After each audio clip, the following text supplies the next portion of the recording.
G20 की अध्यक्षता कर रहे हैं हम आज, और G20 का जो है आज जो दुनिया के सबसे शक्तिशाली 20 देश हैं उनकी अध्यक्षता करने का मौका हमको मिला। और मोदी जी उसको भी जिस प्रकार से, नहीं तो G20 की बैठकें दिल्ली में कर लेते हैं, बॉम्बे में कर लेते, लेकिन सभी प्रदेशों में G20 की बैठकें हूँ, हिमाचल प्रदेश में भी हूँ, उसमें धर्मशाला में हमारी बैठक हो रही है, अभी तक ठियोग भी हमारा उसमें, मेरे संसदीय क्षेत्र का ठियोग भी उसमें है। और हिमाचल को और पूरे देश को अगर हम टूरिज्म के पॉइंट ऑफ व्यू में उसको शोकेस करना, पूरी दुनिया को बताना यहाँ की संस्कृति क्या है, यहाँ की वेशभूषा क्या है, यहाँ का खान पान क्या है, रीति रिवाज क्या है, या कैसे हिंदुस्तान के लोग, हमारे जो प्राचीन संस्कृति रही है, जिसका एक इतिहास है, ये सारी चीजें पूरी दुनिया को बताना, तो मैं समझता हूँ ये इससे पहले कभी किसी की ऐसी सोच ही नहीं रही कि इस देश के बारे में इस ढंग से भी सोचा जाए। तो ये तो एक जिसको हम कह सकते हैं विजनरी लीडर नरेंद्र मोदी के रूप में आज हमारे पास है। और हिमाचल की अगर हम बात करें तो हिमाचल को क्या नहीं मिला इन 9 सालों की बात कर लें। आज अगर देश भर में 4 ड्रग पार्क मिलते हैं, 4 में से 1 हिमाचल प्रदेश को मिलता है।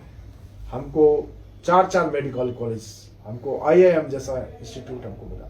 और जो आपके अटल टनल जिसका लक्ष्य 2024 तक रखा गया था कि 2024 में कंप्लीट होगी, 2020 में उसको मोदी जी ने उसका उद्घाटन कर दिया। रेणुका बांध लगभग 85-86 से उसका चला हुआ था रेणुका बांध की वहां रेणुका का बांध बनेगा, उसके लिए 7,000 करोड़ रुपए जो है खर्च करने का काम जो है हमारी सरकार ने जो उसका उद्घाटन, उसका शिलान्यास माननीय मोदी जी ने किया, उसको पैसा स्वीकृत किया।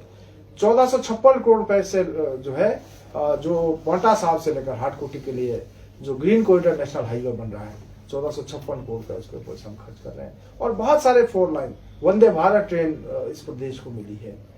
हमको एम्स जैसा, हम एम्स दिल्ली, एम्स मतलब all India institute of medical sciences Delhi, लेकिन आज बिलासपुर में एम्स का ना केवल एम्स खोला, उसके साथ उसके भवन का निर्माण भी हो गया और आज उसका काम चल रहा है। तो मैं समझता हूँ कि हिमाचल प्रदेश को इन 9 सालों में कितनी तरजीह मिली है। PGI सैटेलाइट सेंटर आपके ऊना में देने का काम किया।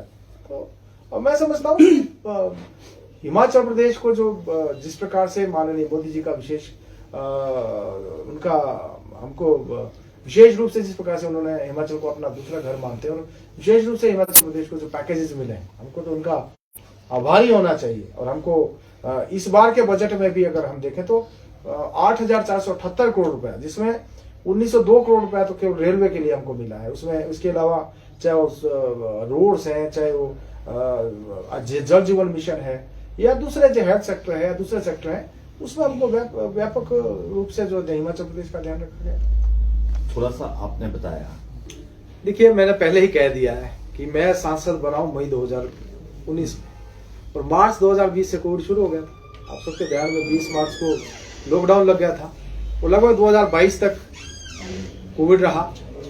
लेकिन फिर भी अगर मैं बताऊं तो हर विधानसभा क्षेत्र में, रोडू का भी मेरा चौथा, मैं जीतने के केवल 2 महीने में रोडू में धन्यवाद करने के लिए आ गया था।